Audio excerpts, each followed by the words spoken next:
Gente, eu tô mandando muito bem sem o Rodolfo e o Fábio. Viu hoje? O Fábio, aliás, se eu explicar, o Fábio, ele hoje está conduzindo o grupo de Daniel na igreja. Então, ele não vem hoje. E o Rodolfo teve um imprevisto, ele disse que vai tentar entrar mais tarde, mas que ele está com algum imprevisto familiar lá, eu acredito, e ele entra mais tarde. Pastor, é com você. Se quiser se Boa noite. apresentar, fica à vontade, tá? Fica à vontade aí. Olá, boa noite.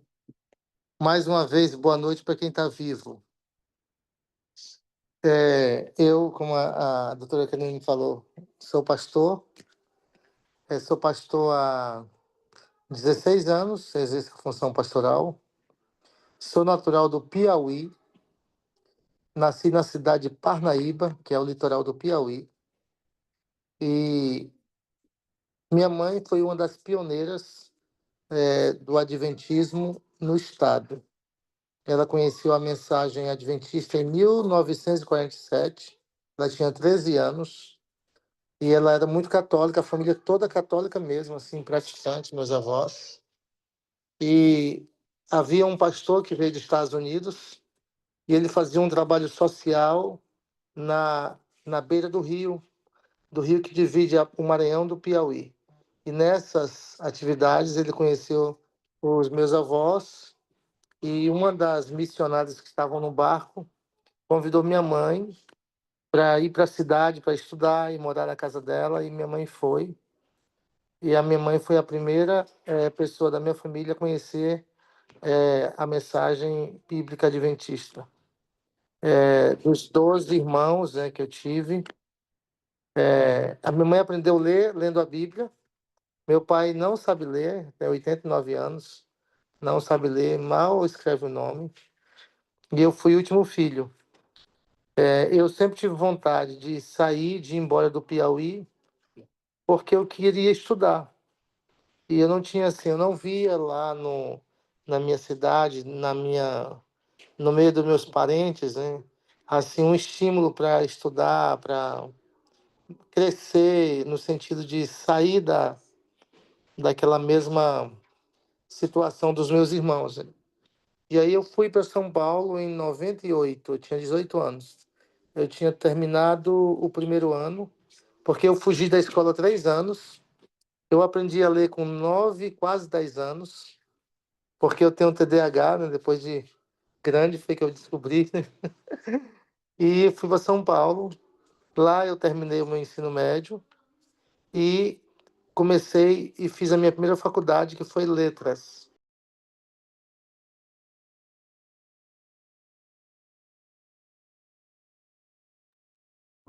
Acho que o pastor caiu, Ele coitado. caiu, cara. Ele Não tá tá. no Piauí? Não, ele está agora na Bahia. Ele mora perto de Porto Seguro. Hum,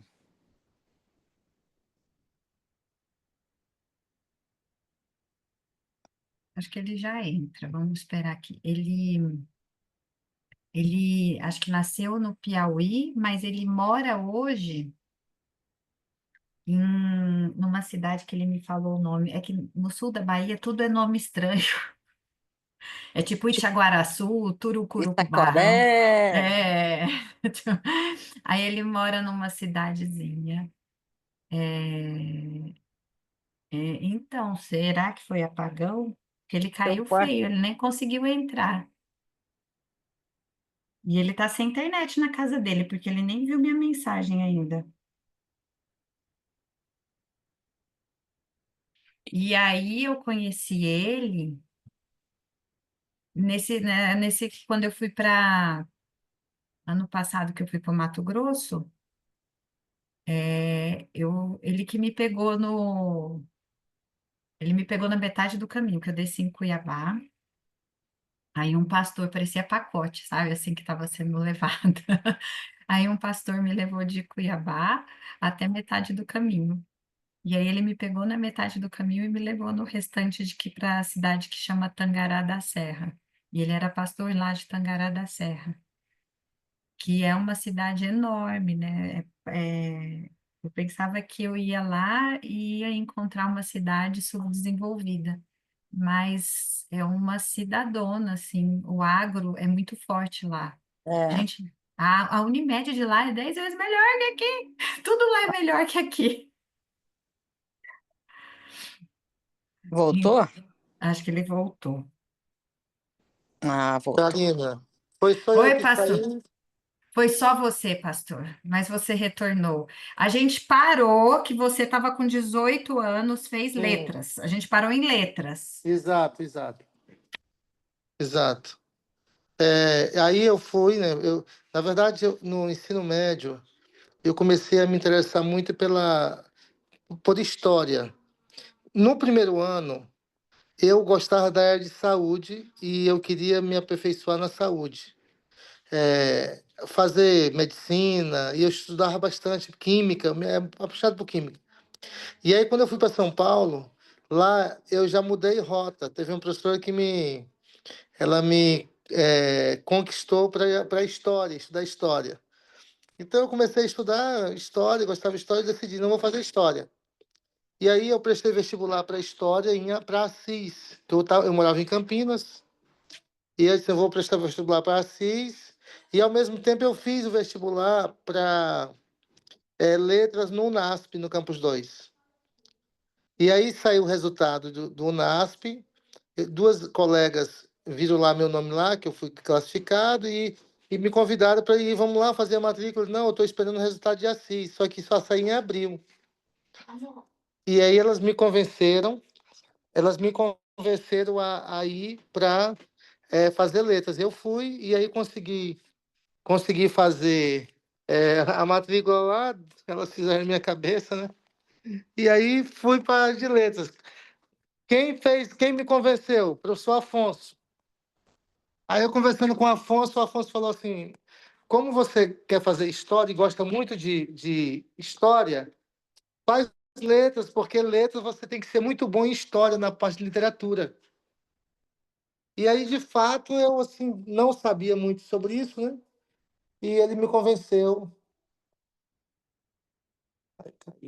Tá me ouvindo? Oi, oi. E Sim, aí, estamos te tá. ouvindo. Aí me convenceu e eu fiquei em letras, né? Fiquei em letras e fui me identificando com o curso, né? Bastante na parte literária, né? Eu me dediquei mais porque o meu curso de letras era muita coisa. Você tinha que ser bom em redação, em gramática, em inglês, né? Que eu fiz com inglês, e literatura. Aí, assim, eu vou me dedicar à parte mais difícil, vou estudar a parte mais difícil, que é a parte literária. E as outras disciplinas eu fui, assim, levando como dava. E aí eu me tornei, assim, mais, assim, estudioso da área literária. Da área de teoria literária, área de análise de discursos, né? Essa área literária, né? E depois que eu terminei o meu curso de letras, eu fui para Teresina, que a minha atual esposa estava lá fazendo psicologia e biologia, e aí eu arrumei emprego lá e já fiquei por lá logo, e aí fiquei um ano em Teresina. Aí estava procurando fazer um mestrado lá na Federal, na área de teoria literária, só que lá em Teresina eles não tinham ainda conhecimento sobre os estudos de Bakhtin. Aí era mais complicado. Era a teoria que eu tinha estudado e onde eu fazia as análises dos textos. Era a teoria do dialogismo, né? Dos discursos, né? E aí, no final das contas, aí eu fui estudar francês lá e dava aula. E na sala de aula eu tive algumas situações de crise vocacional, porque muitas pessoas, muitos alunos me procuravam mais para saber de Deus do que da minha disciplina. E muitas das vezes eu estava dando aula e eu parava e assim e pensava, se o meu coordenador entrar aqui, eu estou ferrado, porque eu não estou cumprindo a disciplina. Eu estou respondendo questões existencialistas dos meus alunos. E principalmente quando estudava mais aquela a área do romantismo, do simbolismo, né, que são os momentos mais assim de complexidade da literatura, o mal do século, tudo. Aí eu tive nessa época duas experiências espirituais. Eu tive uma noite, eu tive um sonho e Deus enviou um anjo e o anjo apareceu para mim e mostrou um local que eu deveria ir pregar, que era muito distante. E eu fui pregar e para chegar nessa cidade eu tinha que passar por um penhasco. E ao passar por esse penhasco veio uma tempestade muito grande e eu sentia assim que eu ia morrer, não conseguia passar aquela ponte. E eu orei a Deus e falei se Deus realmente desejava que eu cumprisse essa missão, que ele fizesse com que a tempestade fosse embora. E aí passou. Eu orei e passou. Naquele mesmo momento eu acordei.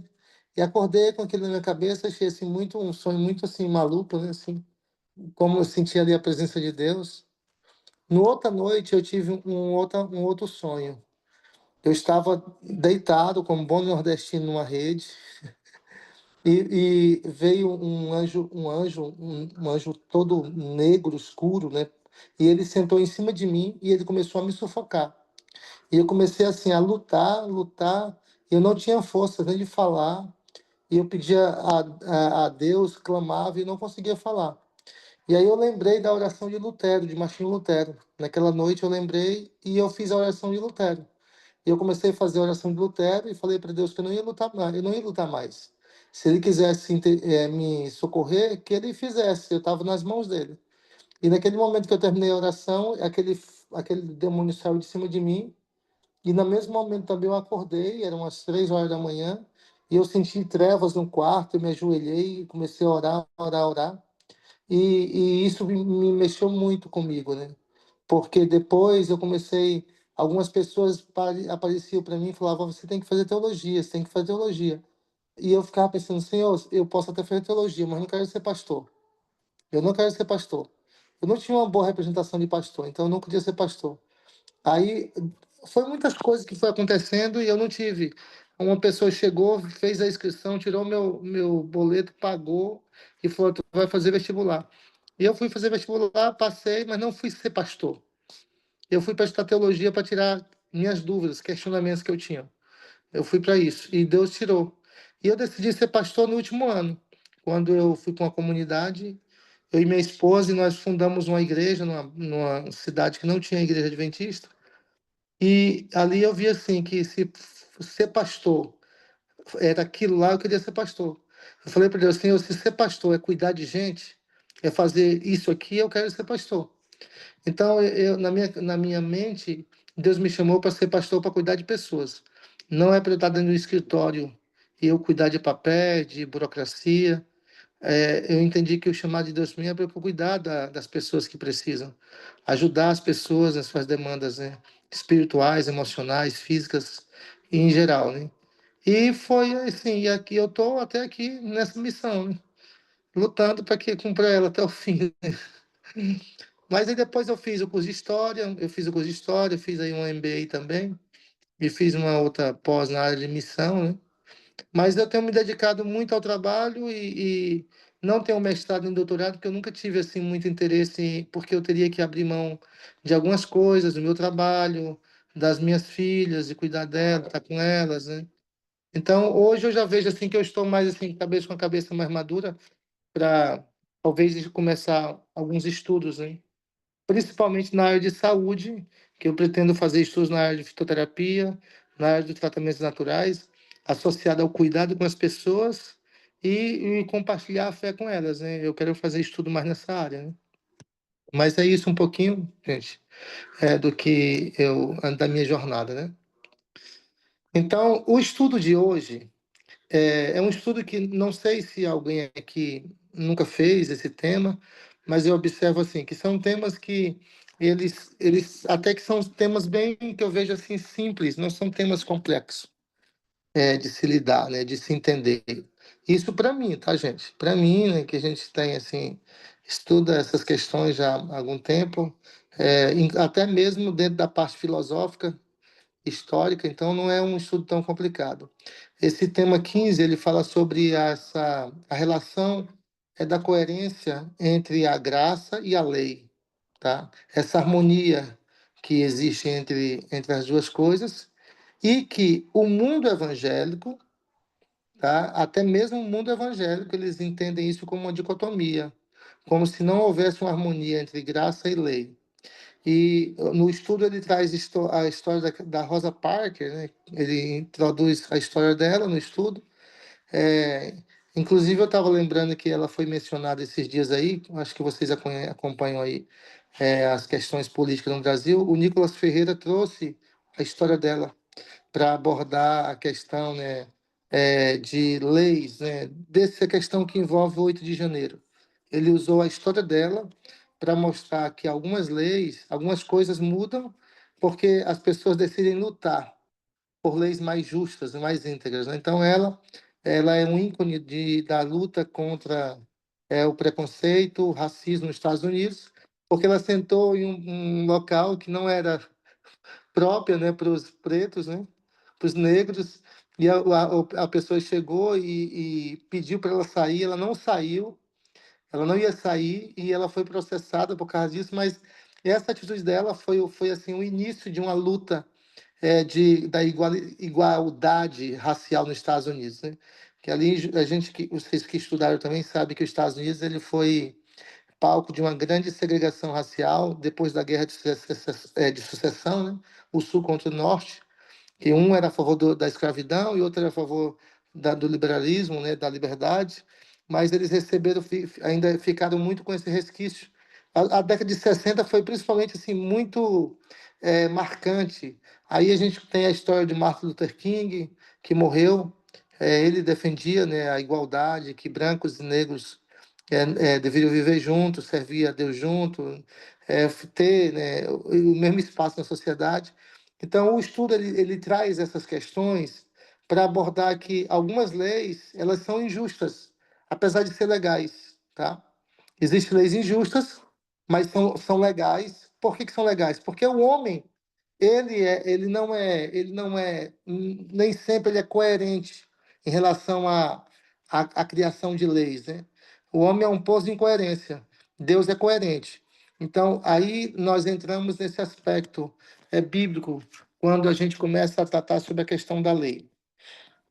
No Antigo Testamento, a Bíblia, quando a gente pergunta sobre leis, não sei se eu poderia até fazer uma pergunta para vocês, mas onde que é dado na Bíblia a lei de Deus, a lei moral? Em qual livro? Vocês lembram? No livro de Êxodo. Êxodo, exatamente. Êxodo capítulo 20, não é isso? Isso. Tá, ok. Então, partindo dessa premissa, antes do Êxodo não havia lei? Se a lei Havia. foi, se a lei foi dada em Êxodo capítulo 20, ali no Sinai, porque a gente vai falar, ó, nós vamos ter sempre na Bíblia, vocês vão ver falar sobre a antiga aliança e a nova aliança, tá? A antiga aliança, eles apontam o Sinai como antiga aliança, que é os 10 mandamentos, tá? E a nova aliança, eles apontam para a cruz, o sacrifício de Jesus, como a nova aliança. Só que, na verdade, a nova aliança é a aliança da fé. A antiga aliança é a aliança da lei. Só que no Antigo Testamento, a gente tem a aliança da fé antes do Sinai. Porque a aliança da fé ela é apresentada para o mundo no capítulo 12 de Gênesis. Quem é o pai da fé na Bíblia? É Abraão. Abraão, inclusive, é disputado por muçulmanos e por judeus e cristãos. Por quê? Porque ambos nós cremos que Abraão ele teve um papel decisivo na construção da fé judaica, na vinda do Messias e nos fundamentos da fé cristã. E quando a gente avalia essa questão no Antigo Testamento, a gente percebe que a aliança que Deus fez com Abraão não foi uma aliança de lei, foi uma aliança de fé. Porque quando Deus aparece para Abraão, ele fala o que para Abraão ali no capítulo 12: sai da tua terra, da tua parentela, e você vai para uma cidade, para um local que eu vou te mostrar. E Abraão obedeceu através de quê? Da fé. Porque Abraão saiu como errante, andarilho, ele não sabia, não tinha nenhuma perspectiva de nada. Ele obedece pela fé e ele sai pela fé. Então, a primeira aliança de Deus com o seu povo é a aliança de Abraão, a aliança da fé.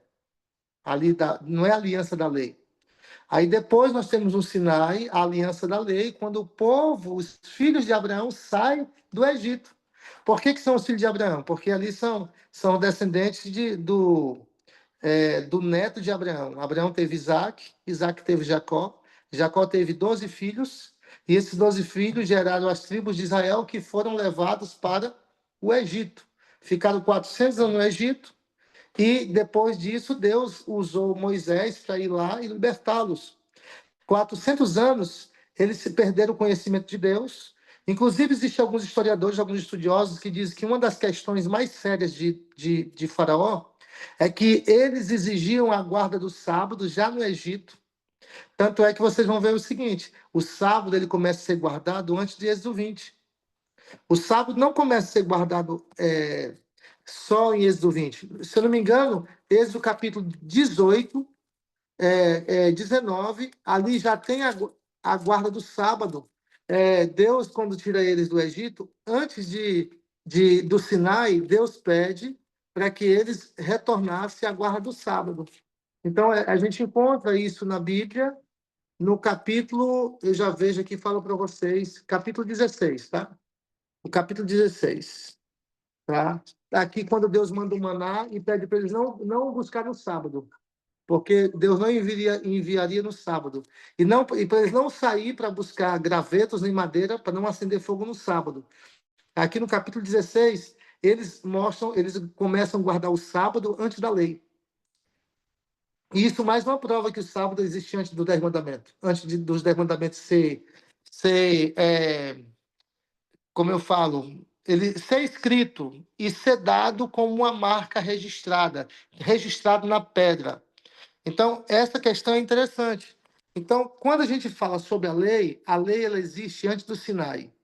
O Sinai simplesmente foi uma materialização da lei. O Sinai só foi isso, uma materialização da lei. Tem um capítulo também que eu acho bem interessante, quando começa a falar sobre leis. Eu vou pedir, se vocês puderem, né, acompanhar aí, para vocês entenderem também essa questão da lei de Deus. Porque eu perguntei, se eu perguntar ou alguém perguntar para vocês, me mostre na Bíblia um texto que fala que existia lei antes do Sinai, antes dos 10 mandamentos. Se alguém pedisse isso para você, como que você iria provar que existia lei ou leis antes do Sinai? Pronto, é fácil, né? Gênesis capítulo 26, verso 5. Gênesis 26, 5. Eu vou ler aqui para vocês, que o texto diz assim: porque Abraão obedeceu à minha palavra, guardou os meus mandamentos, os meus preceitos, os meus estatutos e as minhas leis. Então, esse texto aqui é um texto que mostra que Abraão não viveu um caos social, ou longe de um padrão de conduta moral, um comportamento moral. Porque já a gente vai falar eu vou falar sobre essa questão, o papel da lei, tá? Qual é o papel da lei na Bíblia, tanto no Antigo como no Novo Testamento. E como que se processa a salvação. Porque a gente vai ver a harmonia entre a graça e a lei, porque ambas se completam e ambas têm uma função. Elas não se excluem e elas não lutam por um aspecto único, porque ambas têm o seu papel no plano de Deus e também na salvação humana. Então, esse texto aqui, Gênesis 26, 5, é um texto que mostra que Abraão guardou as leis de Deus, guardou os mandamentos. Qual é o mandamento? Agora eu pergunto você, que mandamento ele guardou? Tem aqui algum mandamento escrito? Não tem. Por quê? Porque a Bíblia ela é um livro que ela é escrita de uma maneira diferente como a gente pensa. Existem muitas questões que estão subentendidas aqui na Bíblia que era tão comum para eles guardar que Deus não precisava reforçar. Deixa eu escrever aqui, porque daqui a 4.000 anos, lá no Brasil, eles vão ler Gênesis e vão saber que eu pedi para guardar o sábado, porque não precisa. Já está em Gênesis, capítulo 2, entendeu? Só que às vezes a gente acha, a gente pensa de um jeito e a gente quer que Deus raciocine do nosso jeito. Eu vou dar um exemplo para vocês, assim. É igual no Gênesis. Em Gênesis, as mulheres elas tinham um comportamento na sociedade diferente das de hoje. Um comportamento e um papel. Só que não era uma demanda cognitiva nem emocional para a mulher exercer certas funções que hoje são. Hoje existe uma demanda cognitiva de compreensão de vivência que as mulheres hoje elas não iriam, as mulheres nos dias atuais, elas não conseguiriam voltar à época de Abraão e viver como as mulheres do dia de Abraão. Por quê? Porque elas foram educadas dentro de uma concepção uma perspectiva diferente. E muitas vezes a gente olha, mas como é que pode? Era machismo. Não, não era machismo. As mulheres aceitavam isso como lei, como regra. Porque ninguém chegou lá na cabeça dela e falou: isso aqui está errado, isso aqui é seu direito. Não havia isso. Então, ninguém levantou uma demanda nelas em relação a isso. Assim também são as leis da Bíblia. Não havia demanda, porque era tão natural o processo deles obedecer, de guardar os mandamentos, que não precisava estar escrito. Não precisava escrito, vou escrever isso aqui, que você tem que fazer desse jeito. Era algo natural, um processo natural. E quando a gente fala, por exemplo, sobre os mandamentos, e aqui a gente vai numa questão mais séria ainda. Quando Deus ele escreve os 10 mandamentos, que a gente vê aqui no Êxodo 20, ele vai dar materialização à moralidade divina. Aquilo que Deus estabelece para o ser humano como certo e errado. E isso ele está materializando. Só que, por exemplo, isso aqui ele já existia sem ser materializado. Era uma regra que já existia. E essa regra começou aonde? Essa regra começou no céu. Não foi aqui, não foi quando Deus criou o ser humano. Essa regra ela faz parte da consciência humana quando Deus criou todo ser humano. Tanto é que uma coisa interessante em relação à lei de Deus, que vocês vão observar, independente da religião, a pessoa pode ser ateu, pode ser muçulmano, pode ser hinduísta, ele pode ser o que for. Quando ele nasce com uma carga de um padrão moral que é próprio do ser humano. Por que é próprio do ser humano? Porque Deus criou o ser humano. Porque é interessante, até mesmo os ateus, né? Vamos ver, tá, não existe a Bíblia é um livro qualquer, foi criado por homem, não existe certo e errado, vamos partir desse pressuposto. Porque a lei de Deus, ela parte de um pressuposto que a lei de Deus ela é transcendente. Ou seja, ela vem de cima para baixo para todos os seres humanos. Essa é a perspectiva bíblica, que a lei de Deus ela vem de cima para baixo. Ela não é imanente, ou seja, não foi o homem que criou.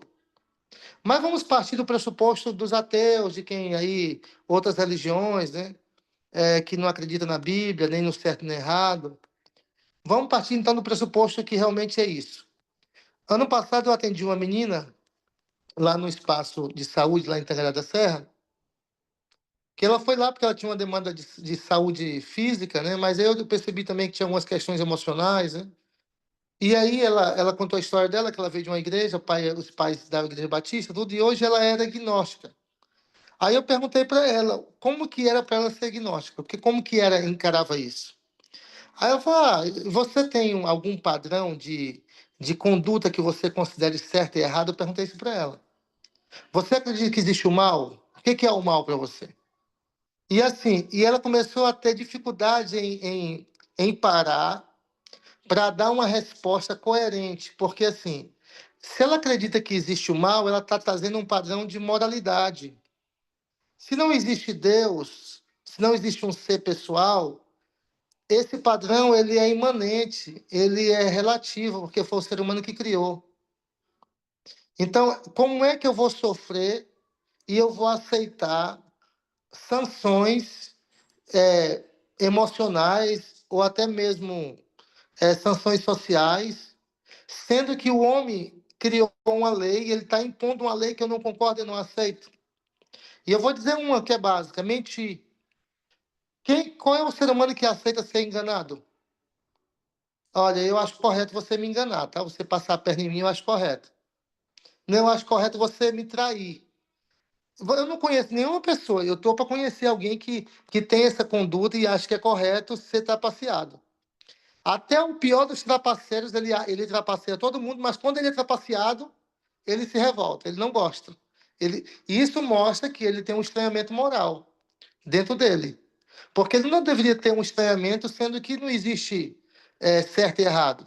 Outro padrão de conduta que é bem comum, né? Que a gente às vezes não para e pensa: qual é o ser humano que acha correto um bandido chegar na sua casa, colocar uma arma na sua cabeça e levar os teus bens, ou matar alguém da sua família e sair de boa.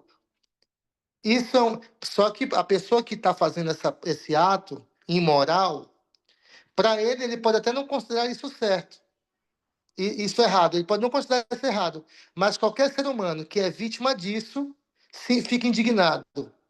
Mas deveria não ficar indignado. Por que ele não deveria? Porque não existe certo nem errado. Imagina os ateus, não existe certo e errado. Aí a gente às vezes fica assistindo algumas cenas de jornais tal, e vê aquele assassinato, roubo, e a gente fica escandalizado. Ah, mas que tragédia. Mas por que a gente fica? Eu sou ateu, não existe certo nem errado. O ser humano que foi que criou essa parada de certo e errado. Eu tenho uma dificuldade muito grande de entender uma mentalidade de uma pessoa que não acredita em nada, um ateu, ou um gnóstico, uma coisa, que não acredita no Deus pessoal e não acredita na lei, que é uma lei transcendente. Como que eles ficam indignados com certas coisas, com certas condutas? Por que eles ficam? Porque eles têm um comportamento, um juízo de valor de certo e errado, que isso é moralidade. Então, a lei de Deus, no momento que o ser humano ele aceita a Bíblia e ele se submete a esse padrão moral, aí sim eu acredito certo e errado. Por que eu acredito certo e errado? Porque eu acredito que Deus colocou isso no coração do ser humano no mundo todo. Então, o ser humano ele já nasce com esse comportamento moral e ele desenvolve esse comportamento moral, mas alguns desse comportamento moral ele toma consciência depois que ele estuda a palavra de Deus, a Bíblia Sagrada. Por exemplo, um comportamento moral que você vai tomar consciência depois que você estudar a Bíblia, que é o terceiro mandamento. Não brinque com o nome de Deus. Tenha respeito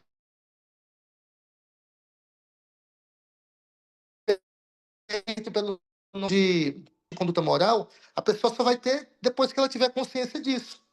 Agora, alguns outros comportamentos morais, o ser humano ele já vem desenvolvendo porque Deus colocou, tipo mentir, assassinar, adulterar, roubar, caluniar, desonrar pai e mãe, até isso é um comportamento moral.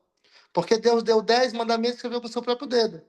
Então, a moralidade, ela existe a partir daquilo que Deus colocou no ser humano. Se você acreditar nisso, se você não acreditar que os 10 mandamentos, que a lei de Deus, ela é a base de conduta moral, você não deve ficar chateado nem indignado se você for traído, se mentir para você, se te roubar, se assassinar alguém da sua família para levar alguma coisa, porque se torna a lei do mais forte. Acaba se tornando a lei do mais forte. Não existe, esse aqui é certo e errado. Quem que criou isso aí? Quem criou isso aí foi Hammurabi, foi um homem lá no passado. Se ele criou, então veio da cabeça dele. Por que eu tenho que assumir isso como verdade? Eu mesmo vou falar para você, se eu não fosse cristão, não acreditasse na Bíblia, eu ia fazer tudo de errado. Eu ia matar, roubar, mentir. Eu ia viver a vida de tudo sem nenhum critério. Sem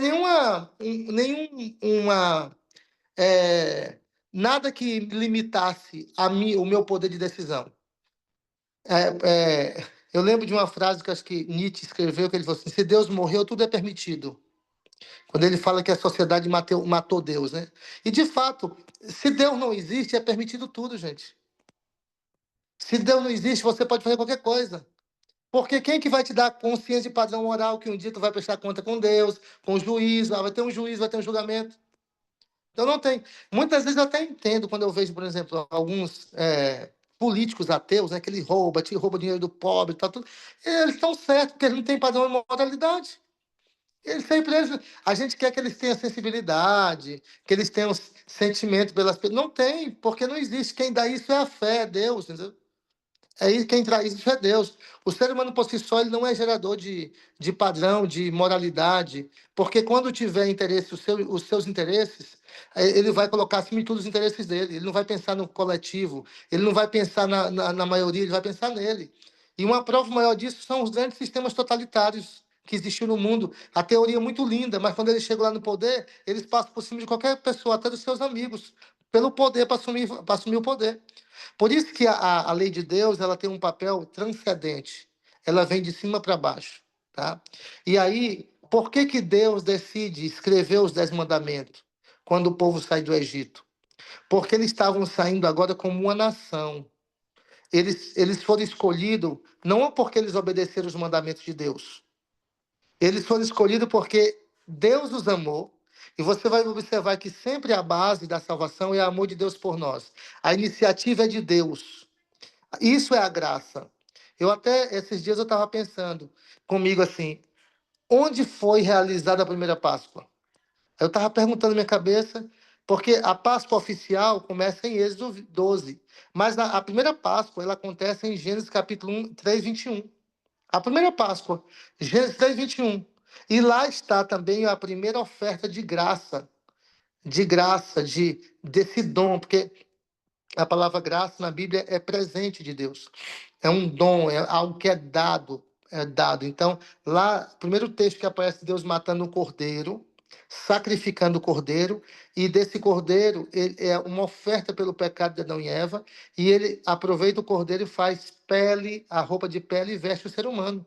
O ser humano se veste não é porque o homem inventou. Ah, a gente tem que se vestir e os povos originários estão certos, que eles estão sem roupa. Não. Até nisso, eu me visto, eu sei por que eu ando vestido, eu visto roupa. Porque lá no Jardim do Éden, Deus decidiu vestir o ser humano. Foi iniciativa de Deus. Porque Deus se importa com o meu corpo também. Aquilo que eu me visto, aquilo que eu como. Deus quer que eu viva bem, que eu tenha bem-estar. Isso também faz parte das leis de Deus, da lei divina. Então, quando a gente começa a avaliar a Bíblia, você vê que lá começa a salvação pela graça. É bem comum os evangélicos falar assim, olha, no passado, o ser humano era salvo pela lei. Depois de Jesus, nós somos salvos pela graça. E para mim é tão difícil entender isso. É como se tivesse dois meios de salvação. Dois planos. Deus fez dois planos para salvar o ser humano. Um no passado, que era salvo pela a lei, guardar a lei. E no Novo Testamento, que era salvo pelo sacrifício do seu filho, do Filho de Deus. Aí eu me coloco no lugar de pai. E eu tenho que sacrificar o meu filho para salvar um bando de criminoso. Só que eu posso salvar esses criminosos sem matar meu filho.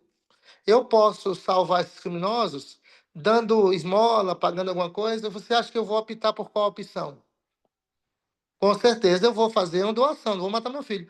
É como se Deus fosse masoquista, porque tinha dois planos de salvação. Ele salvou um bocado de gente guardando a lei. Aí ele pensou, não, está sendo difícil, viu, salvar pela lei. Eu acho que eu vou matar meu filho para salvar vocês. É muita incoerência esse tipo de raciocínio. Porque Deus jamais teria dois campos para salvar. Inclusive, o próprio evangelista João, ele fala, eis o Cordeiro de Deus que foi morto desde a fundação do mundo. Então, o plano da salvação ele foi estabelecido antes da fundação do mundo. E o plano da salvação era a morte de Jesus Cristo, o Filho de Deus. O plano da salvação não era a obediência à lei de Deus. O papel da lei não é salvar. O papel da lei não é salvar o ser humano. O papel da lei é nos proteger. O papel da lei é mostrar para nós o certo e o errado. E quando eu caio, eu tropeço, aí sempre eu vou lembrar do sacrifício. Porque como eu sou pecador, e você é pecador, não é porque você peca, eu e você nós somos pecadores porque nós nascemos pecadores, tá? O pecado não é um ato, o pecado é uma condição. Essa condição me leva a praticar atos pecaminosos. Então você e eu, nós somos pecadores não é porque a gente peca. Pelo contrário, nós pecamos porque somos pecadores. Uma criança, quando ele nasce, ela já nasce como um pecador. Então, ela vai, é só questão de tempo ela começar a ser egoísta, querer só as coisas para ela, fazer as coisas do jeito dela, manipular a mãe com choro, o pai, manipular e mentir. Isso é próprio do ser humano. Mesmo sem ter consciência do pecado, a criança faz isso. A criança vai tomar consciência disso depois dos 8 anos. Mas antes ela não, ela tem atos pecaminosos, mas porque a natureza dela é pecaminosa. Então, eu vou dizer uma coisa para você: se você não matar, não roubar, não mentir, isso não significa que você vai deixar de ser pecador. Você vai continuar sendo pecador. Mesmo não matando, mesmo não roubando, mesmo mentindo, você vai continuar sendo pecador. Porque a sua condição, a sua natureza é pecaminosa. Então, por isso que a lei não salva, os 10 mandamentos não salvam. Pelo contrário, os 10 mandamentos mostram que eu sou esse pecador miserável e que eu preciso de um Salvador. E esse Salvador é quem? É Jesus. Quando a gente vai para Gênesis capítulo 20, a gente vê lá que quando Deus ele aparece no Monte Sinai, ele fala para Moisés, ele diz, eu sou o Senhor teu Deus, que te tirei da casa do Egito. Então ele fala, eu sou o Senhor. Vocês me servem porque eu sou o Senhor da sua vida. Eu cuido de você. Eu sou o autor da tua vida, da tua existência. Aí ele depois ele fala os mandamentos. Não terás outros deuses diante de mim, porque eu sou o Senhor. Eu libertei vocês. Eu fiz tudo por vocês. Então, e ali nesse contexto mostra a graça, Jesus salva, e depois ele mostra o padrão de conduta que a gente tem que viver. Então, o papel da lei não é salvar, mas é direcionar os nossos comportamentos, os nossos relacionamentos. Porque até os mandamentos são 10, mas ele resumiu em 2, né? Que é amar a Deus sobre todas as coisas e ao próximo como a ti mesmo. E assim, é muito. Hoje as pessoas, assim, existe muita má fé no ensino da lei de Deus. Na verdade, é isso. Se você tiver acesso à sua Bíblia, e abre a sua Bíblia no livro de João, no capítulo 13, verso 34. Olha o que diz esse texto aqui. E algumas pessoas também, por falta de conhecimento da Bíblia, acabam não conhecendo assim a maneira mais profunda, né, de compreender a Bíblia. E aí lê um texto como esse aqui, aí ele chega à conclusão que os 10 mandamentos foram abolidos. Se você lê esse verso, uma leitura simples, né, de alguém que não conhece as Escrituras, acaba levando a uma compreensão que não é o que o texto quer dizer. João 13, 34 diz assim, ó: Novo mandamento vos dou, que ameis uns aos outros, assim como eu vos amei, que também vos ameis uns aos outros. Se você ler esse texto, existem muitos líderes religiosos que usam esse texto para dizer assim, ó, Deus deu um novo mandamento. Porque o mandamento antigo era os 10 mandamentos. Agora Deus deu um novo mandamento. Ameis uns aos outros. Se nós formos apelar para um argumento filosófico, primeiramente, a primeira pergunta que eu faço: se Deus está dizendo aqui que está dando um novo mandamento, que é para amar, então significa que antes não era para amar? Porque eu estou chegando dizendo assim, olha, agora eu vou te dar um novo mandamento: ame. Interessante, então eles não amavam? Então amar os semelhantes não era um mandamento antes disso aqui? A primeira pressuposição que você vai chegar é essa. Se Deus está pedindo para amar, é porque antes não tinha esse mandamento. Só que o termo grego é que pega a muitas pessoas, porque existe dois termos para o grego. Existe o novo, que é feito do zero, e existe o novo quando você dá um banho de uma reforma na casa, ela ficou zerada, a casa ficou nova, cara. Então, você faz uma reforma e fica nova, mas você fez do zero? Não. Então, esse contexto desse texto aqui, desse adjetivo aqui, na verdade, renovar o amor que eles tinham esquecido, que eles estavam apagados. Por que eu cheguei a essa conclusão? E eu posso mostrar também aqui Mateus 23, quando Jesus é questionado quais são os dois grandes maiores mandamentos da lei. Aí Jesus fala: amar a Deus sobre todas as coisas e o próximo a ti mesmo. Desses dois mandamentos procede toda a lei e os profetas. Jesus fala isso. Ele fala isso. Esses são dois textos que é usado para dizer que os 10 mandamentos não servem mais, porque no Novo Testamento, agora a salvação é pela graça, no Antigo é pela lei. Só que amar a Deus sobre todas as coisas e amar ao próximo, isso aí Deus já tinha dado no Antigo Testamento. Vamos ver então, vou mostrar para vocês no Antigo Testamento esse mandamento aqui. Vamos saber se é novo? Se é novo, não pode estar no Antigo Testamento. Então, vai lá para Deuteronômio, capítulo 5. E aí nós vamos ter esses dois mandamentos, que eles são falados por Deus aqui no passado, e lá no Novo Testamento é apresentado como se fosse novo, quando na verdade não são novo.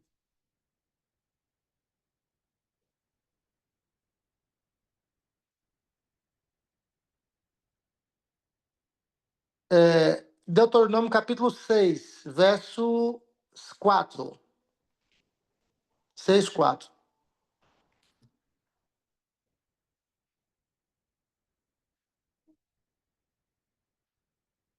O texto diz assim: ouve Israel, o Senhor nosso Deus é o único Senhor. Amarás, pois, o Senhor teu Deus de todo o teu coração, de toda a tua alma e de todas as tuas forças. Esse mandamento aqui, amar a Deus de todas as forças, todo o coração, esse mandamento aqui foi dado aqui em Deuteronômio. faz parte da Torá, das leis. Então, quando você lê lá em Mateus capítulo 23, que fala amar a Deus de todas as forças e sobre todas as coisas, está aqui, esse texto foi dado aqui, tá? Foi dado aqui. Agora, onde está o mandamento de amar o próximo, como a nós mesmos? Está em Levítico capítulo 19. Levítico 19,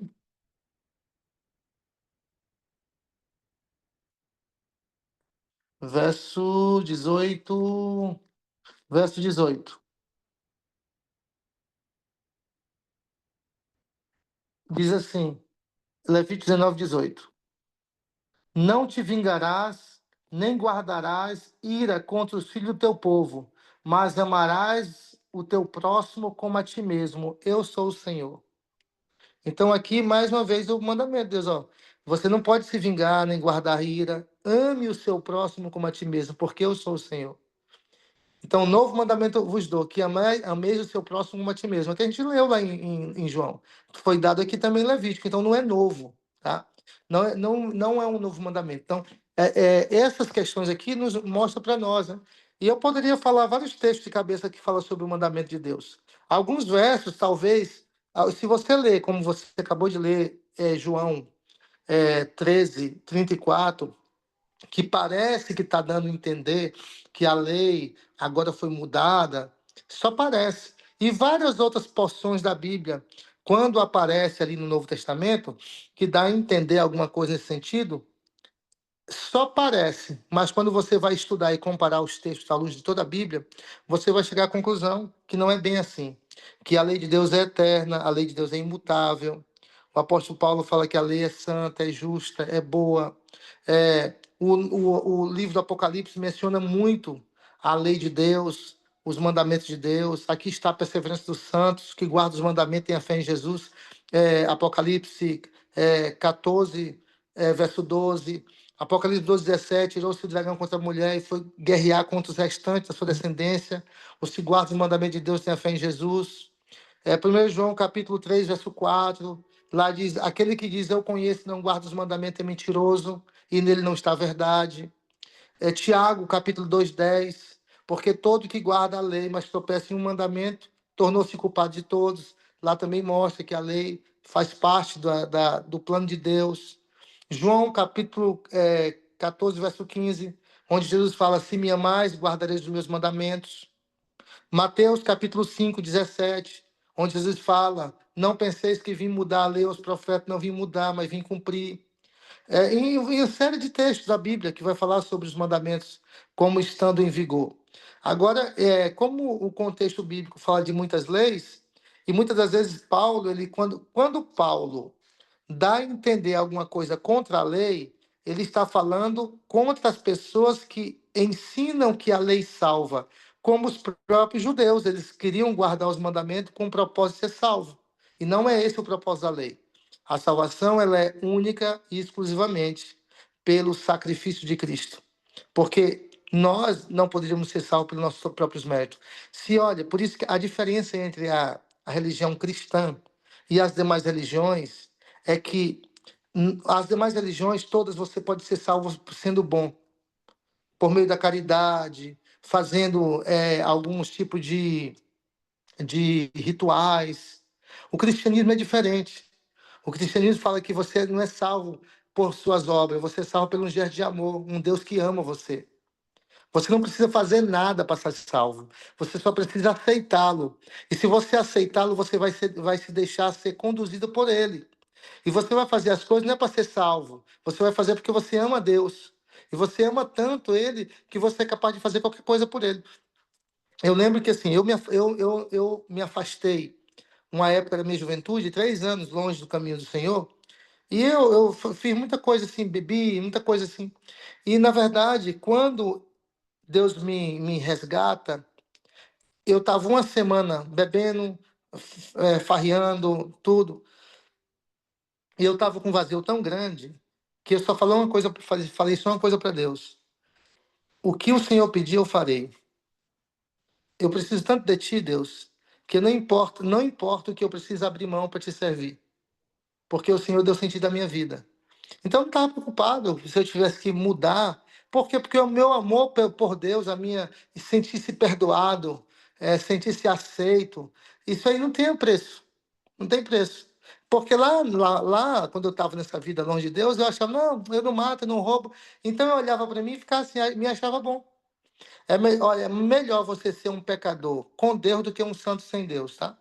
Existe muita gente santa sem Deus. O que é uma pessoa santa sem Deus? É uma pessoa que olha para ela e ela não vê que ela faz nada de errado. Então ela está bem com Deus. Isso é o santo sem Deus.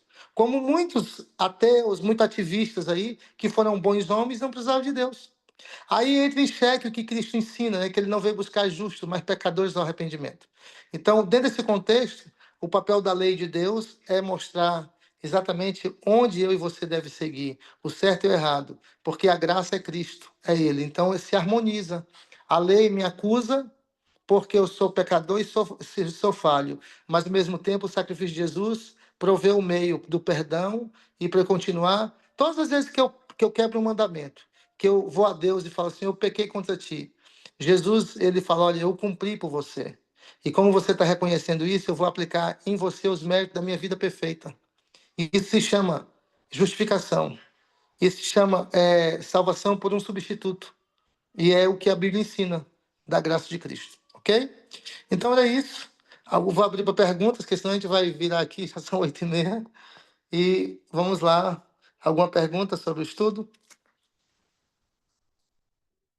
Gente, esse estudo foi legal. Anotei 4 páginas. Foi mesmo, eu fiquei anotando tudo, viu? Eu também.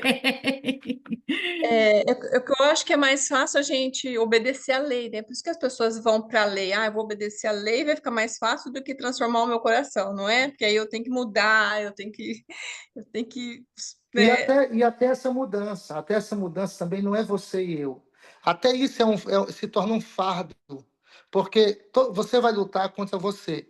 É, tem 2 textos, e eu vejo assim que muitos cristãos não entendem isso. E isso, o cristianismo se torna muito pesado quando você não entende isso. Gênesis 3,15, quando Adão e Eva pecou, Deus falou assim, ó, eu vou colocar dentro de você um poder para resistir o mal. Esse poder é uma guerra que nós vamos levar dentro de nós até o fim. Nós, às vezes, se cobramos, nos condenamos. E aí, Jeremias 17,9, enganoso é o coração mais que todas as coisas, desesperadamente corrupto. Quem o conhecerá? E aí, Jeremias também, 13:23, fala: pode o etíope mudar a sua pele, ou o leopardo mudar as suas manchas? Vocês podem fazer o bem, estando acostumados a fazer o mal? Então, até essa mudança é obra do Espírito Santo, essa é a salvação. Isso que é mais maravilhoso. É mais fácil do que a gente pensa, então, né? Só É, pedir, é. olha só. É mais fácil, só que é difícil de compreender. O nosso maior dificuldade hoje é compreender isso, porque uma compreensão como essa nos leva a sempre estar aos pés da cruz e jamais desistir de Deus, porque Ele não nos lança fora. Isso leva você a ter uma vida clara, honesta, sincera com Deus, dos seus pecados, das suas lutas, da sua natureza, que você vai lutar muito, muito, muito, até o fim. Existem lutas que a gente vai descer na sepultura lutando contra ela.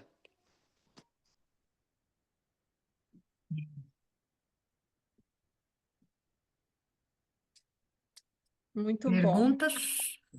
Quando você fala que existe lutas que a gente vai morrer lutando, você pode dar um exemplo? Vou dar um exemplo. Um jovem homossexual, que ele decidiu ser eunuco, apesar dele gostar e ter atração pelo mesmo sexo. Mas ele decide viver uma vida casta. Não é pecado ele sentir atração pelo mesmo sexo. Entendeu? Mas ele decide lutar contra a vontade, porque assim, o que é o cristianismo? Jesus falou o seguinte, que o cristianismo é tomar a nossa cruz e segui-lo cada dia, é a abnegação, é negar o nosso eu, é negar o nosso próprio eu. Esse é um tipo de luta, que é igual, por exemplo, vou dar um determinado irmão, ele tem um transtorno e ele é viciado em pornografia, porque isso também é um transtorno. E ele luta contra isso constantemente. Ele vai viver a vida lutando, porque ele venceu, Os alcoólatras, o AA, por exemplo. O AA, ele sempre fala assim, eu sou fraco, eu não venci. É reconhecer isso. Só que você reconhece mesmo. Você tem que reconhecer a sua luta, a sua inclinação. Você se autoconhece. E você reconhece isso para quem? Para Deus. Senhor, eu sou tão pequenino, tão frágil. Senhor, me ajuda, me guarda. Então você vai se mantendo ali na presença de Deus e contando para Ele. Isso é um tipo de luta. Eu dei um exemplo de duas, né? Pode ser uma questão de um vício pornográfico, pode ser interesse pelo mesmo sexo, e assim, cada um vai ter a sua consciência do que é a sua luta, entendeu? É, por exemplo, a questão do casamento, do divórcio. O divórcio, eu entendo também que é assim, ó. No momento que você é cristão e você entende isso, você tem que lutar até o fim. Lutar até o fim. Não desistir do casamento, tá? Eu estou falando isso porque, assim, deveria ser assim. Não é essa a realidade. Não é por que não é essa a realidade? Porque muitas das vezes as nossas perspectivas, elas não estão assim arraigadas na palavra de Deus. Porque o que vai levando ao divórcio? No momento que acontece alguns desaboros no casamento, você começa a alimentar na sua cabeça certas questões.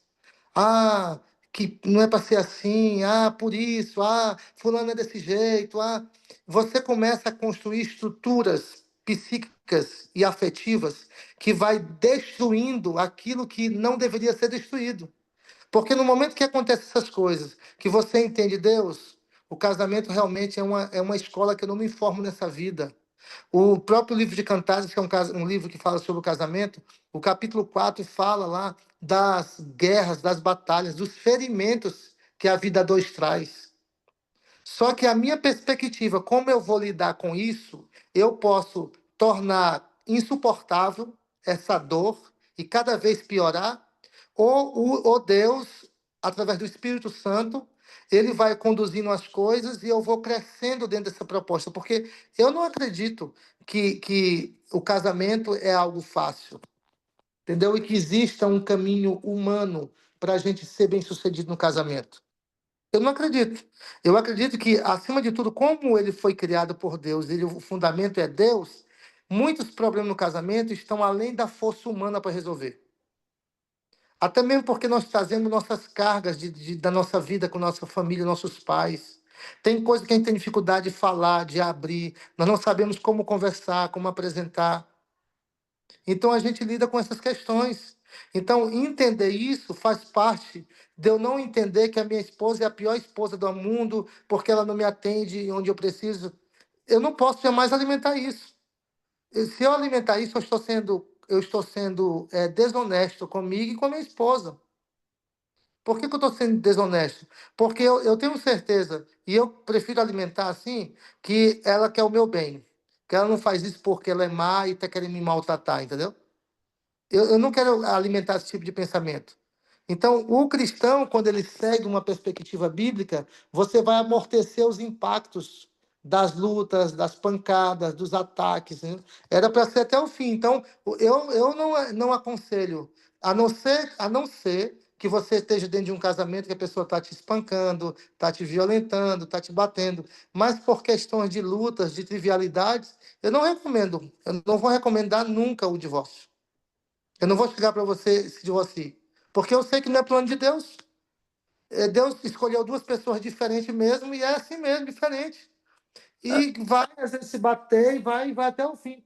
Só que as abordagens da psicologia moderna, a gente não está disposto a sofrer, de fazer parte do sofrimento de Cristo. Sabe o que leva a pessoa querer sair de dentro de um casamento?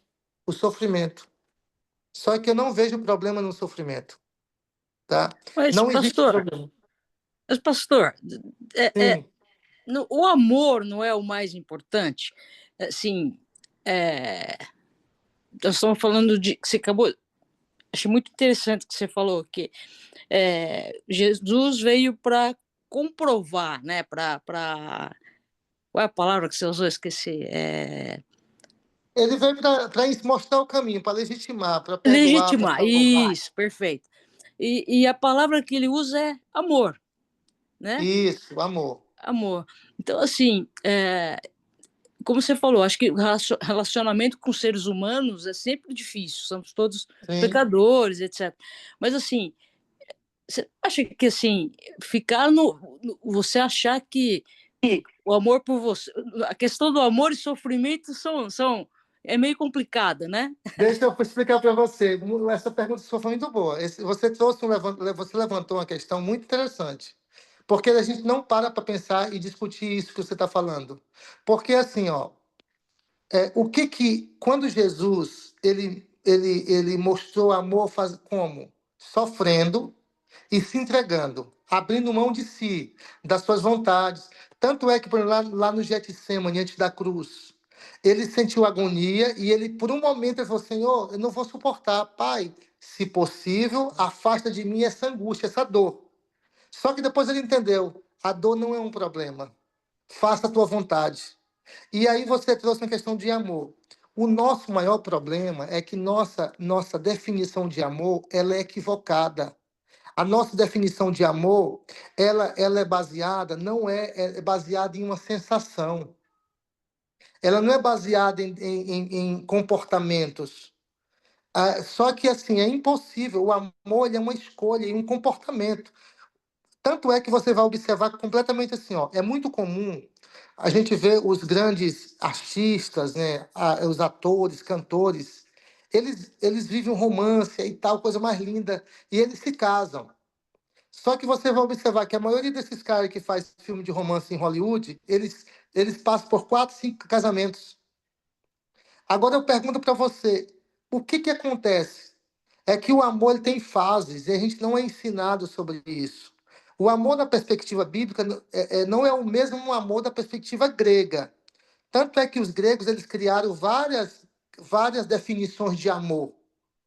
E tudo é subjetivo. O grego ele é muito subjetivo, sentimento, sensação.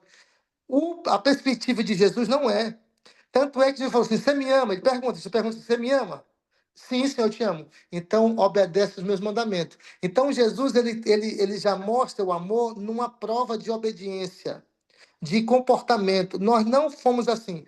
E desde cedo nós somos ensinados assim, a gente olha para uma pessoa jovem, se apaixona, porque aquela época, as músicas da década de 80 de 90 aquelas baladas muito maravilhosas tal, e mexia com a gente olhava, aquele cabelinho loiro, liso, ai que coisa linda, um padrão de beleza que também foi construído na nossa mente. Nós fomos formatados dentro de um padrão de comportamento moral, de amor que não é o bíblico. Não, mas você não estava me referindo ao amor romântico, né? De Goethe, etc. Não. Ou É, sim, mas olha só, onde eu quero chegar? Que um dia você casou com seu esposo, exemplo, amando o seu esposo. E para onde foi todo esse sentimento? Se a Bíblia diz em Coríntios capítulo 13, versos 7 e 8, o amor tudo sofre, o amor tudo crê, o amor tudo suporta. Para onde foi esse amor? Ou então você não amava? Ou então você queria permanecer na fase romântica do amor. Porque a fase romântica do amor dura no máximo 2 anos, no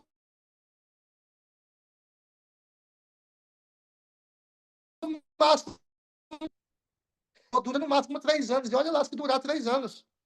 Depois da fase romântica do amor, ela já começa a mudar, é uma outra fase. E às vezes a gente quer cobrar no relacionamento o que a gente, como era namoro. Ah, não, porque quando o namoro era desse jeito. O próprio apóstolo Paulo disse que quando eu era menino, eu pensava como menino, eu sentia como menino. Quando eu cresci, eu deixei Hoje, por exemplo, o jeito hoje de eu amar a minha esposa não é o mesmo jeito quando eu namorava. Mas eu garanto que hoje eu vou sentir mais falta dela se eu perdê-la do que há 5, 3 anos atrás. Entendeu? Então hoje, por quê? Porque é um processo. E nesse processo, muitas vezes, a gente se confunde. Ah, porque eu não amo. Você vai perceber quando você só percebe quando perde. Entendeu? É muito interessante, porque o amor ele acaba. Ele acaba porque nós podemos escolher fazer com que ele acabe. Porque o amor é a fonte a Deus. Eu posso escolher. No momento que eu escolhi não amar mais, não tem como eu permanecer casado mesmo, não. Não tem, entendeu? E vai ser pior. O sofrimento vai ser maior. Mas eu estou falando que é possível você permanecer casado e amando mesmo sofrendo. É isso que. Não é que você é masoquista, tá? Não estou dizendo que a pessoa tem que ser masoquista. Eu estou falando que você tem que ter a perspectiva das lutas próprias da vida a dois. É só isso. É você vê que você é casado com um homem que ele não é perfeito, não é uma pessoa que chega em casa bêbado, que está traindo você. Não estou falando desse tipo de relacionamento. Eu estou falando de um tipo de relacionamento que às vezes a pessoa casou, foi criado em um lar que ele não aprendeu a amar, ele tem dificuldade de externar amor, de demonstrar carinho. Eu estou falando desse tipo, entendeu? Então, são coisas que hoje as pessoas olham assim no casamento, não, a pessoa desse jeito, a pessoa é assim, ele não é um comportamento moral, ele não é algo moral que está trazendo sofrimento. É o jeito do coitado ou da coitada ser, entendeu? É que a gente cobra a perfeição de uma pessoa que não recebeu dos pais. O cara nunca viu o pai e a mãe pedir perdão. Ele vai ter dificuldade de pedir perdão no casamento. Então, são tantas coisas que atrapalham a vida a dois e que, assim, é só Deus. É Deus, assim. E a gente tem que ser muito cristão para lutar até o fim e não desistir. E você me entendeu? Mais ou menos isso, né?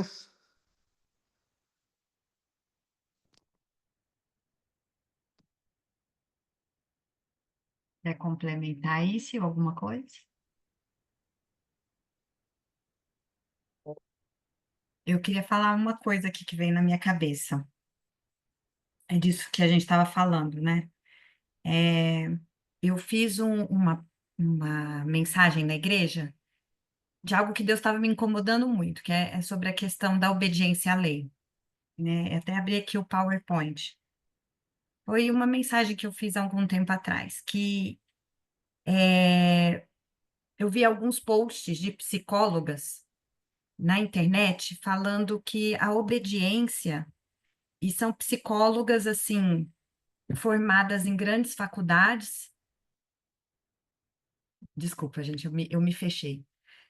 Psicólogas formadas em grandes faculdades, com mestrado, doutorado, especialização em educação, e pessoas que estavam oferecendo curso de educação para crianças, né? E estavam falando que obediência é ser subserviente, é você, e falando que uma educação boa não devia focar em ensinar obediência, que obediência é submissão cega, que obediência é quando você forma gente tapada, né, que sem senso crítico. E isso me chamou a atenção pela frequência que estava ocorrendo no no Instagram com pessoas que estavam vendendo curso para pais, falando que a criança não devia, que os pais não deviam esperar a obediência de uma criança, né?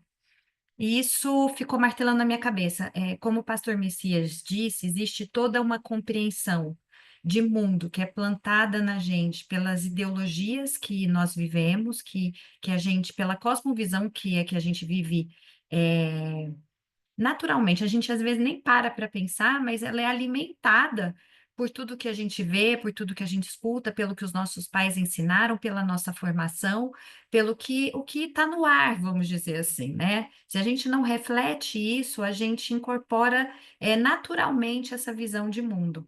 Então, a visão de mundo hoje, dentro de uma disciplina positiva, né? É que ensinar obediência para os filhos é considerado uma submissão cega, que você está formando gente tapada, na verdade, sem senso crítico.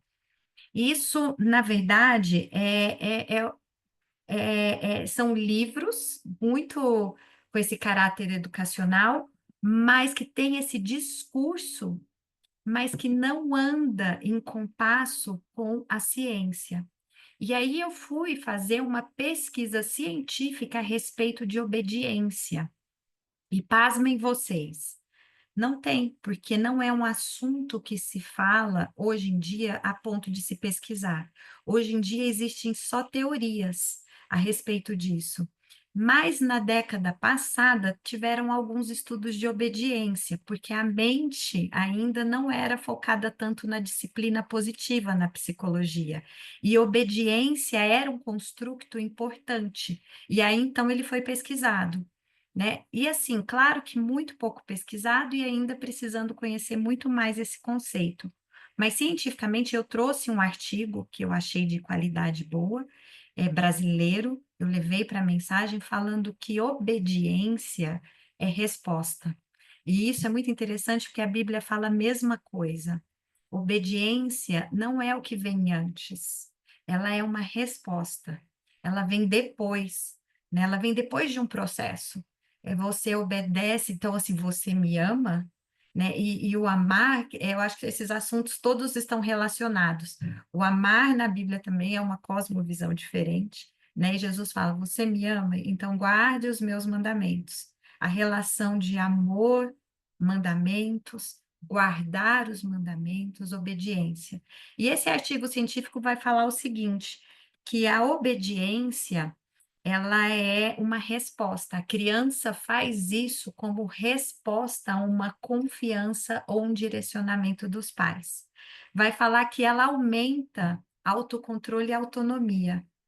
Aí entendam, como psicóloga, o que a gente mais busca numa criança é autocontrole e autonomia, que a pessoa mesmo consiga se autocontrolar emocionalmente, que ela cresça, né?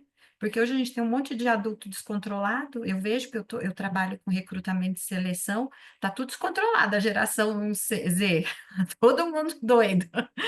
E autonomia, que é ensinar a criança a se tornar dona de si, né? Ou seja, a obediência tem a ver justamente com autonomia e autocontrole, e não o que é dito hoje em dia de forma muito coach e teórica, de que faz pessoas cegas. Na verdade, ela tem relação com outros tipos de comportamento.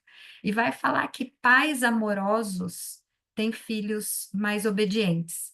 Então, assim, o amor novamente relacionado com a obediência, porque o amor gera confiança. Você sabe que aquela pessoa que está num nível de desenvolvimento acima de você, ela te ama e te protege. Então, você é obediente por confiança, não por submissão cega, mas que você entende que a obediência é fruto do teu relacionamento. Então, primeiro que Deus pede da gente, e a obediência não salva, como o pastor disse, é que a gente confie nele, que a gente ame ele. E fruto desse relacionamento, isso produz obediência. E até como o pastor disse, a obediência nem é nossa, ela é plantada no Espírito, o Espírito Santo planta na nossa mente a obediência, né? Então, assim, veio isso na minha cabeça, eu queria pontuar isso para vocês. E veio outra coisa, se vocês me permitem fazer mais um comentário longo de 3 horas. Eu falei mais uma palestra minha aqui. Eu trabalho muito com viés de casamento, gosto muito de casamento, e comecei a ficar enlouquecida. Nunca vou contar aqui, fazer o meia-culpa. Eu nunca quis pegar firme em trabalhar com casamento, porque eu falava assim, gente, se eu começar a trabalhar com isso de casamento, eu tenho certeza que eu vou receber ataque de Satanás no meu casamento, eu não quero. Olha que vergonha, pastor. E aí eu falava, eu não quero, porque a gente que tem a parte espiritual, a gente sabe que quando a gente começa a lidar com um problema que é muito forte, assim, que, por exemplo, o divórcio, existe um motivo para querer o fim das famílias, existe um motivo. E aí eu falava, eu não vou trabalhar nisso, porque se eu começar a trabalhar nisso, eu sei que eu vou sofrer na minha família. Então eu me ausentava disso. Só que eu tô tendo um monte de amigos que estão separando, né, de divorciando e tal, e isso remexeu comigo a voltar a falar de família, né? E é realmente isso que o pastor falou. Eu só queria complementar assim, e não falando de forma espiritual, falando agora com base na teoria sistêmica da psicologia. A teoria sistêmica da psicologia vai falar que a gente desiste muito fácil dos casamentos, porque assim, todo casamento, ele é, na verdade, não, e eu levo a figura quando eu vou falar disso, do dilema do porco-espinho. Vocês já ouviram falar do dilema do porco-espinho? Eu já falei para vocês dele, né? Eu acho que eu já Eu não falei do ouvi, dilema. não. Eu não ouvi, não. Tá, vou contar brevemente para o pastor. Ai, deixa eu pegar ele, peraí, que eu tenho ele aqui facinho, peraí.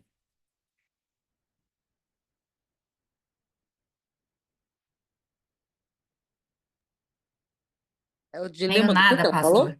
Do dilema de porco-espinho, acho que é de Schopenhauer. Agora eu não Ah, lembro qual filósofo. O dilema do. E eu falei super bem com o meu alemão, viu, Miles? Desculpa. O dilema do porco-espinho é assim: o porco-espinho ele tem que sobreviver ao inverno, na toquinha dele. Mas como o sangue dele é frio, ele precisa encostar um no outro para eles se esquentarem. E aí entra o dilema. Para eles sobreviverem, eles têm que se encostar. Só que na hora que o porco-espinho encosta um no outro, eles se machucam, porque o espinho entra um no outro. O espinho acaba entrando e ele se machuca, dói pra caramba. Mas se eles não se encostam, eles morrem. Então eles têm esse dilema: ou eu sobrevivo, mas me machuco, ou eu fico cada um no seu quadrado e a espécie acaba, morre, né? E aí eles optam por ficarem juntos e se espinhar, e eles vão aprendendo a se lidar com esses espinhos e ter a vida, né? Então, assim, eu venho da década de 80. Aliás, eu sou a raspa dos 70, né? Eu sou de 79. Então, eu sou fruto de uma geração amor romântico, né? Então, Cinderela era meu filme favorito, Felizes para Sempre. A gente tem essa ideia de que enquanto houver, né, o amor, a gente vai ser feliz para sempre, né? Então aí depois veio que seja eterno enquanto dure, enfim, essas outras questões. Mas a gente tem plantado na gente a ideia do felizes para sempre e que não tinha conflito. Gente, eu sou formada em psicologia, eu saí da faculdade e eu saí pensando que o amor era eterno enquanto durava. Eu era cristã já, e era muito forte isso em mim, do casamento, né? Assim, primeiro eu achava que casamento bom não tinha conflito, eu achava que o amor acabava depois de um tempo, ou seja, eu tinha toda essa cosmovisão assim. Aí depois fui começar a estudar família, fui começar a estudar teoria sistêmica. E a gente tem dados e dados já de conteúdo dentro de família, falando justamente que um dos maiores problemas no casamento não é a falta de amor, mas são as decisões e os comportamentos que a gente vai tomando ao longo dos conflitos, a postura que a gente vai tendo. Um dos problemas maiores que a gente tem hoje, inclusive de dados de pesquisa, é a pornografia. O homem, às vezes, ele tem conflito no casamento, ele percebe, ele prefere não conversar, ele fica magoado com a atitude da esposa, mas ele não conversa, ou seja, ele se afasta. E a gente tem até um termo para isso na psicologia que chama distanciamento emocional. Então, ele se afasta. E aí ele cria estratégias de compensação, às vezes assistindo pornografia. Então, assim, quando a gente estuda comportamento de casal, a gente vê que o problema maior não é a falta de amor, mas os comportamentos deles que foram criando essa falta de amor, assim, sabe? E eles vão se distanciando. Porque casamento, no fundo, é você aprender a lidar com os espinhos, porque muitos dos espinhos têm a ver com você, têm a ver com o outro, e você conseguir ali fazer do seu casamento uma comunicação melhor e etc. E como o pastor disse, a gente não é treinado para isso. A gente é treinado para se esquivar. A sociedade treina a gente para se esquivar. Então, eu só queria trazer esse conteúdo um pouco de psicologia só porque eu quis mesmo, tá bom? Só porque eu quis mesmo falar de psicologia com vocês. Karen, mas assim, essa parte aí, ela está diretamente vinculada às questões bíblicas, né? O psique humano. Porque, é, às vezes, a gente ignora certas questões do autoconhecimento, porque a Bíblia ela ensina a gente a buscar o autoconhecimento. Ela ensina isso. Eu falo porque eu promovo muito encontros de casais. Não é encontro de casais, festa. Porque a igreja ela se viciou em fazer grandes encontros, aí gasta. Eu faço encontros de estudos, de estudos de casais. A gente se reúne e aí uma vez no mês estuda um tema, estuda sexualidade, estuda sobre o namoro, sobre conflitos conjugais, sobre falas, a gente estuda sobre isso. Então, porque eu vejo que muitas vezes alguns casamentos eles se desmoronam porque não tem esse estímulo para entender e conversar. Essa parte mesmo da questão da sexualidade mesmo, esse é um peso muito grande para os homens. E ó, outra coisa que eu até falo, porque muitas vezes as mulheres, em geral, quando elas não têm interesse pela questão sexual, e muitas vezes é uma questão fisiológica. Então eu já entro, já pergunto como é que está a questão hormonal, testosterona, progesterona, aí eu indico alimentação. Já teve casos a gente fazer aconselhamento de casal que se casou recentemente e ficou um ano sem fazer sexo. E Ai, que dó. a sexualidade, ela é eu considero, dentro da Bíblia, da visão bíblica, a essência da intimidade entre homem e mulher. Aí eu não aceito, normal, uma pessoa falar assim, eu não gosto de sexo. Casou com o marido, eu não gosto de sexo. Quando namorava, ficava assim, subindo nas paredes um ou outro. O diabo é assim, ó, quando a pessoa é solteira, ele empurra, empurra, empurra, para a pessoa ter uma intimidade fora antes da hora. Depois que casa, ele separa os dois para não ter intimidade. Porque quando tem intimidade, isso traz fortalecimento do cônjuge, da vida a dois. Então, trabalhar essas questões assim dentro com os casais é muito desafiador. Tem um autor que é o Gary Chapman, ele é americano, eu gosto muito dos materiais dele, ele é conselheiro matrimonial há mais de 25 anos. Os livros dele são muito bons. Quando assim, eu uso o material dele, ele diz uma coisa que duas frases que eu li e eu gravei na minha mente, que eu até compartilho. A primeira frase que ele diz: a frase mais infeliz que foi pronunciada aos ouvidos humanos é: e eles viveram felizes para sempre. Ele fala que essa é a frase mais infeliz. Por quê? Porque ela traz Acho que ele congelou de novo. expectativas equivocadas, que ele fala assim: oi, oi, alô? Voltou, voltou, Voltou? pastor, voltou. É que eu tive que sair, aí o local que eu passei ali não tinha internet, mas melhorou. Aí outra frase que ele fala, ele diz assim que as decepções estão para a alma humana, assim como a água fria é para o metal vil e incandescente. O forte solidifica, faz melhor. Ele fala essa frase no contexto da vida dois, das decepções, das lutas, das angústias que a gente vive, que a gente passa na vida dois, mas que você precisa encarar isso como o próprio da guerra invisível, cosmovisão espiritual, onde a gente vive, é o mundo que a gente vive. Então, essa parte, assim, vai nos ajudando a mentalizar e entender. Eu mesmo falo com toda honestidade, um momento da minha experiência atrás, eu pensava assim, eu acho que eu não vou ficar a vida toda com a minha esposa, até o fim da minha vida. Então, esse tipo de pensamento não era um pensamento do Espírito Santo. Porque nós somos influenciados pelo Espírito Santo pela mente humana. Por quê? Por questões que eu posso suportar. Por que eu posso suportar? Porque Deus me dá poder para suportar qualquer situação. Então, eu não posso ficar colocando, não, por causa disso aqui, não, não vou aguentar, não vou suportar. Eu não vou ficar na minha velhice. Sabe esse tipo de situação que às vezes você fica alimentando certos pensamentos equivocados? Porque eu tenho que trabalhar, não é ela, entendeu? Eu tenho que mudar, não é ela que tem que mudar minha esposa. Então, muitas vezes a gente quer mudar o outro, a gente não muda nós mesmos. As nossas perspectivas, as nossas cobranças, que a gente quer. A mudança tem que começar por mim.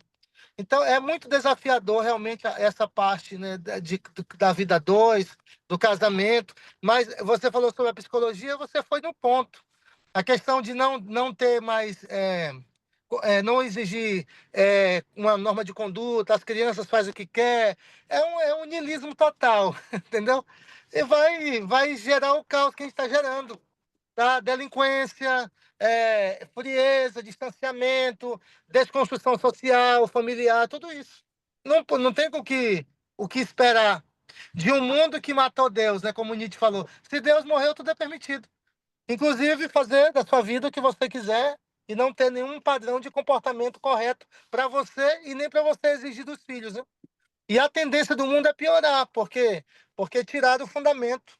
No momento que tira o fundamento, que essas orientações da Bíblia, de Deus, nós não podemos esperar muita coisa boa, não.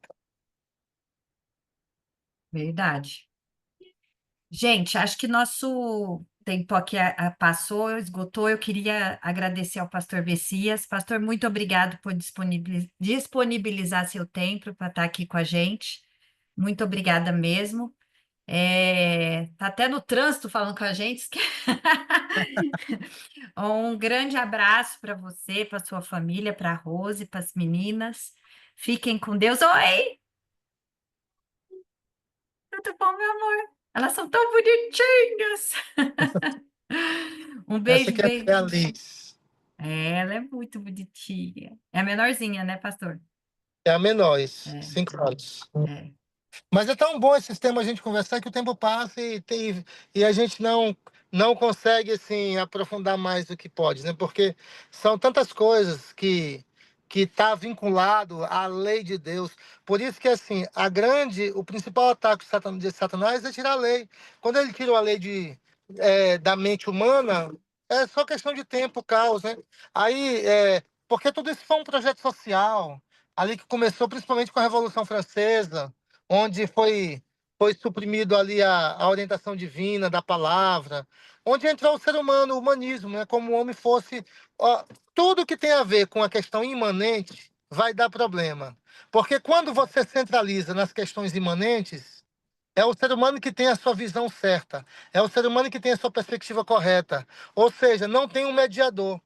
Quando é transcendente, eu e minha esposa temos que se adequar ao padrão de Deus. Não é a minha visão, não é os meus sentimentos, não é a minha vontade. Então, quando se tirou Deus, pronto, né? O caos começou a reinar, né? E aí fica o meu ponto de vista, né? Exato. Meus sentimentos, minhas emoções, fica tudo meu. É. E isso dá bastante conversa, porque abre um dos temas até que o pastor Messias tem me ajudado muito, que é de cosmovisão, né? Ele me deu alguns livros bem interessantes para ler sobre isso, muito bons, depois quem quiser ler, aí eu estou começando a ler, é filosofia, mas bem interessante. É, e vai falar sobre isso, né? Da gente ter autoconhecimento, buscar informação para realmente ser livre, né? Ser livre e não ser fruto de tudo que a gente recebe, né? Já é posto para gente. Sair da Matrix. Não ter uma origem, não ter uma origem. O ser humano ele está totalmente sem personalidade, ele tá sem rumo, sem bússola, sem norte. Ele está à deriva de um mar revoltoso. Então, isso tudo aí causa esse caos. Inclusive, muitas pessoas advogam isso como se isso fosse vantajoso. Não, cada um tem a seu ponto de vista, cada um tem sua religião, cada um tem seu credo. E aí cada um no seu. E isso é em tudo na vida. Você fragmenta o ser humano. Não vai ter um ponto que une. Não une o casamento, não une o pai e o filho, não une um amigo com o outro, não une porque não existe um padrão que transcende, entendeu? Então é muito bonito esse discurso do relativismo. Ah, porque depende, porque que isso aqui você tem que encontrar um horizonte, você tem que encontrar um fundamento, uma base, você tem que encontrar, porque isso vai dar sentido à sua vida, à sua busca, ao comportamento que você vai entender ser o coerente, o correto, e você só consegue isso quando você compara à luz de outros pensamentos, você vai ver a questão de coerência, onde tem coerência. Eu sou cristão, mas eu sou aberto a qualquer religião. E, até que me responda os meus questionamentos. tá? Porque eu não vou aceitar simplesmente porque eu vejo a capinha, a fachadinha ali bonita. Eu sempre questiono as origens, de onde vem, por quê. E essas questões, que são questões filosóficas, elas são a essência de você se encontrar. De onde você veio, para onde você vai, quem é o Criador, há um Criador, esse Deus é pessoal, ele se importa com você, ele se revela, como que você pode conhecer esse Deus? E todas essas questões, elas são muito, muito, muito relevantes para você encontrar realmente um absoluto na sua vida. Senão, você vai ficar aqui, para mim é o certo, para você é o certo, e aí a gente vai ficar nessa, entendeu? Correndo atrás do próprio rabo. Gente, eu vou terminar então, vou agradecer o pastor Messias, agradecer a todos vocês que estavam aqui. Essa conversa tem muito assunto, muito mesmo, vem várias caixinhas que vão abrindo assim, e é bem interessante. Espero que você esteja conosco mais vezes, pastor. Vai ser muito, muito bom ouvi-lo. Sim, E podemos marcar outros encontros, se Deus quiser vai dar certo. obrigada, pastor. Desejo tudo de bom. Vou fazer uma oração para a gente terminar, então. Faz, Tá pastor, uma ótimo. oração para a gente? Você Vamos pode orar fazer? então. Então, tá Posso? bom. Ó Deus Altíssimo, o Senhor é o nosso Pai, que está acima de tudo e de todos. Tem em tuas mãos a história desse mundo e também a nossa história. É o único que conhece o fim desde o princípio. E nós somos tão pequeninos, ó Deus, não entendemos muitas coisas, mas nós queremos nessa noite agradecer porque estamos em busca de entender as nossas origens, a nossa caminhada, que o Senhor venha nos conceder sabedoria, graça, através do Espírito Santo, para entendermos a razão pela qual existimos, o nosso propósito, o nosso caminho e o teu plano para a nossa vida. Abençoe cada um desses teus filhos que participaram desse estudo, que eles recebam também a bênção da tua presença, da tua proteção. É a oração que fazemos no nome de Jesus. Amém. Amém. Obrigada, gente. Boa noite. Fiquem com Boa Deus. noite. Fique Muito com Deus também. obrigada. Tchau, Boa tchau. noite. Muito obrigada.